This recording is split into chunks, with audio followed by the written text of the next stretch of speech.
name is Isaiah Saju, and today I'm going to teach you about ceiling fans. This one is for the lights, and the other one is for the blades. These I've been fixing this fan. It's been like 370 pounds. Oh. What kind of ceiling fan is that? It's kind of hunter's thing. Oh, pretty cool. Where did you buy it at? I buy it from at Home Depot. How much did you pay for it? $100.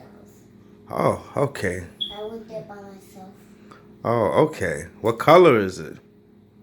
Brown and gold, maybe. Oh, pretty cool. Well, I could reach every single string. So, today we're going to fix it. Ashton, get down. Sure.